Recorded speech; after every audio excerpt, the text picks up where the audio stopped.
liwanag ko. Yan. Medyo madilim. Yan. Hindi kasi siya patusok.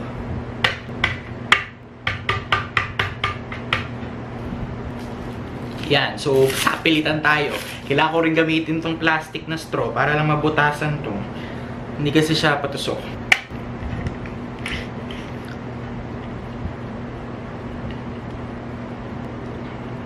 It's lit!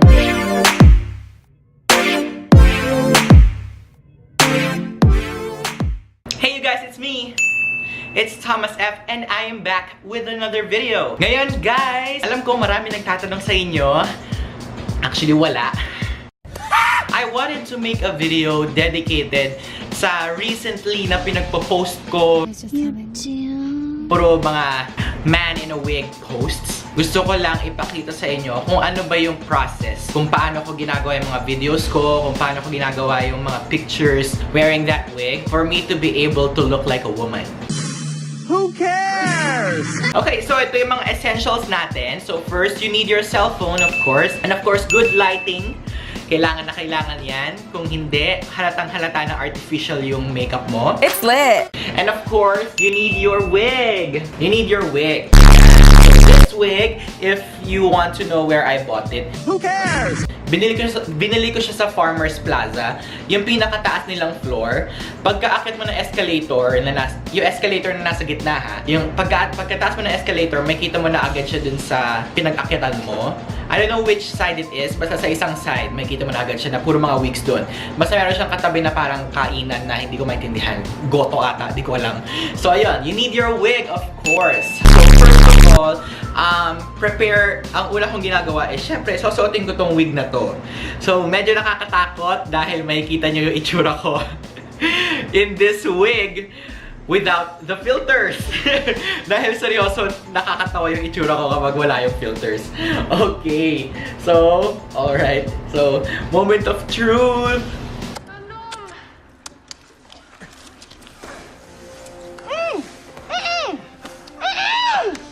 Don't go in there!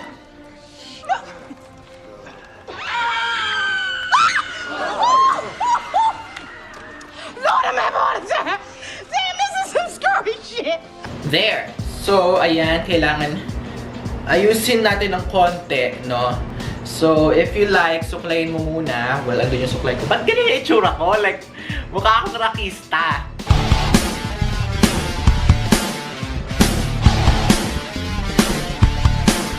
Cringy, but okay. Iayusin natin kung saan siya naaayon. Yes, so ayan. Suklay-suklay lang. Tapos kapag may konting buhol, dahan-dahan na ibuka. By the way, if you want to know the price of this wig, this is 900 pesos. Who cares? Ayan, nasuot na natin yung wig. Ngayon naman, ang next step is yung phone. Alright, so step 1 nga is suot ang wig. Step 2, you need to download this app. Yan, Makeup Plus. Diyan ako gumagamit. Ang ipapakita ko pala sa inyo muna is yung pictures, kung paano ko ini-edit yung pictures ko. So, una, simple lang, use your local talaga eh, no? Ayan, gamitin nyo yung camera, front camera, and then just take a simple selfie na kung ano mang gusto mo. So, ayan. So, wag na tayo maarte. Kunin na lang natin yung pinakaunang shot natin. Alright. So, ngayon, papakita ko sa inyo kung paano ako nag-i-edit. Alright. So, open natin yung Makeup Plus. Ayan. It's lit! So, makikita natin dito merong selfie. Pwede ko namang gamitin yon, pero personally ayoko dahil I'll explain it later. So, counter, touch up, and trending. So, dito tayo sa touch up. And then, choose the photo na gusto mo. Kung nakita nyo yung blue na yan, nag-selfie ako habang nasa bathtub. So, don't ask. So, ayan. Pindutin natin yan. Yun, maririnig nyo yun. Ayun, maririnig nyo yun.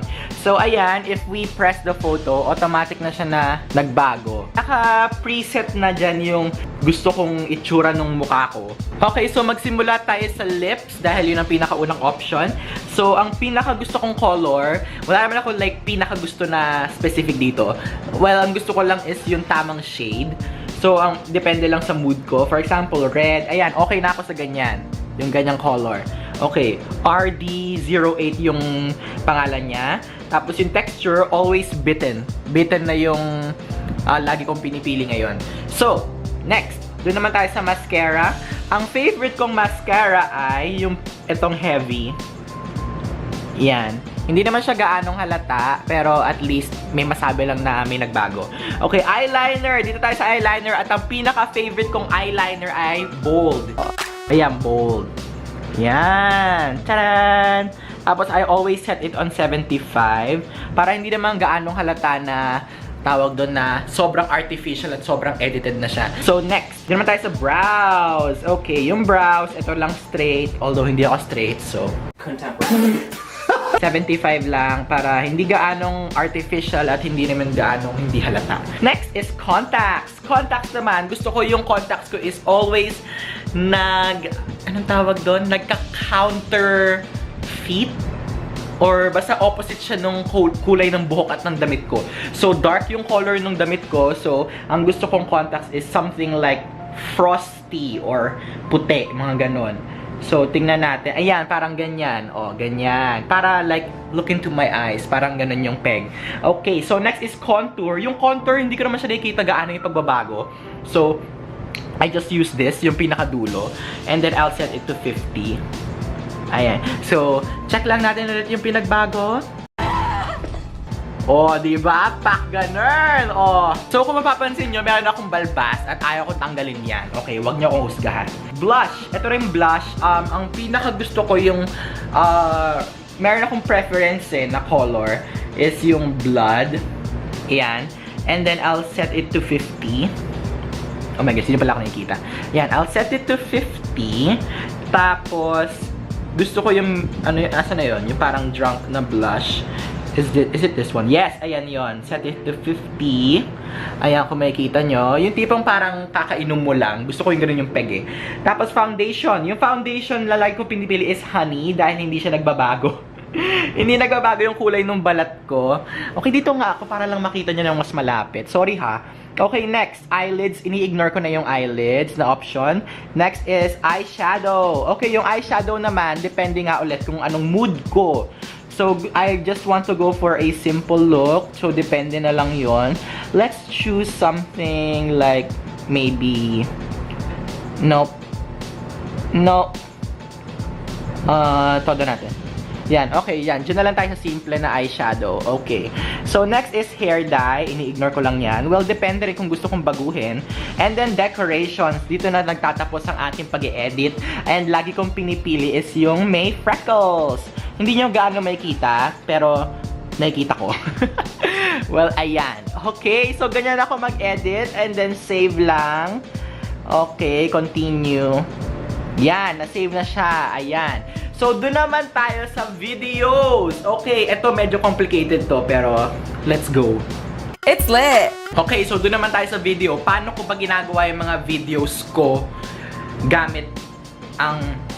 Yes. Paano ako nakakapag-video ng may makeup? Okay, so etong makeup plus na to, meron siyang feature na live makeup. Parang siyang Snapchat. Okay, may filters siya. Okay, so tulad nito, oh my gosh, paano ko ito mapapakita sa inyo? Ayan. Okay, so ayan. So dito tayo sa customize. Customize pala. Customize. Okay, yan. Pipilitin natin yan. Dahil dyan nyo makikita yung tawag dito yung inedit kong makeup. So, pinutin natin tong makeup. Ayan. Yan, makeup. Yan. And then, dito tayo sa customize. Okay, customize ako ng customize. Ano ba? Okay, tapos dito tayo sa nakalagay yung pangalan. Mag-focus ka. Leche. Go to. Ayan. Itong pinakauna.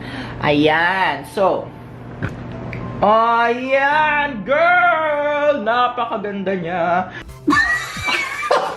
So, matic na siya na pinapalit niya yung ilong ko and everything like that. Okay, so napakagulo ng buhok natin ngayon, mga friends. So, ayusin lang natin yan. If ever magvi-video... Oh my gosh, ang lapit ko. If ever Oh, nakakatakot! Ba't ako ganito? Okay, mga rakista. Okay, so ngayon naman, para mag-video ako, pinapatong ko lang siya dyan. Okay, pinapatong ko. Hindi nyo makita. Ayan. Leche. Ayan, nakikita nyo ba? Ito yung phone. Ayan, so nakikita nyo naman ako, no? Teka, check ko lang. Yan, kita nyo naman ako. Zoom in natin ng konti pa para lang makita nyo ng bongga-bongga. So, kita nyo naman ako, di ba?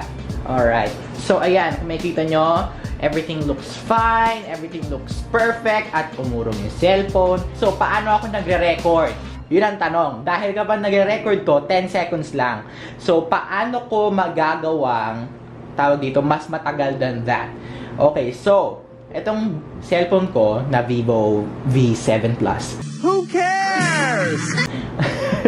Mag-show off. Ayan, meron siyang feature na screen capture and meron siyang screen record. So, ayan, nagsi-screen record. Kung magpinit natin yan, screen record. Okay, ayan. Okay, oh.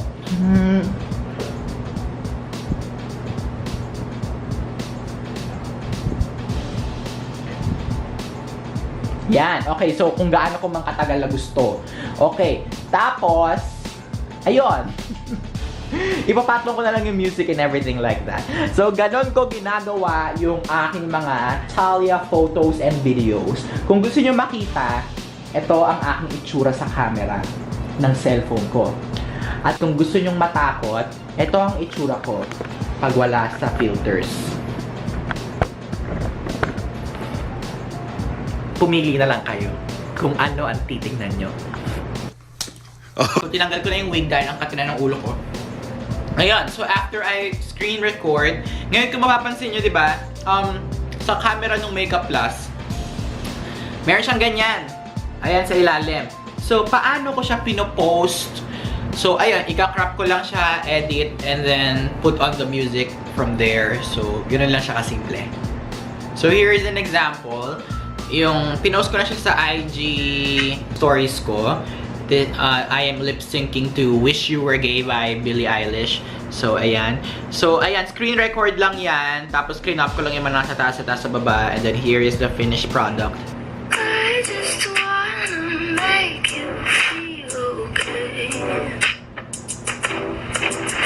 But all you do is look the other way. O, ayan, tama na. Masyado ng malandi. Okay, so, ayun. But yeah, that's it for this video, you guys. And I hope you guys enjoyed it. If you did, please give this video a thumbs up. And of course, comment down below. I love reading your comments. Your comments are well appreciated.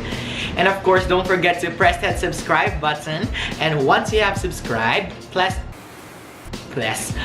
that bell button beside the subscribe button for you to get notified every time that I have a new video. And of course, shout out lang, dito sponsored na. If you want to know where I bought these very beautiful metal straws, nabili ko siya sa The Craft Center.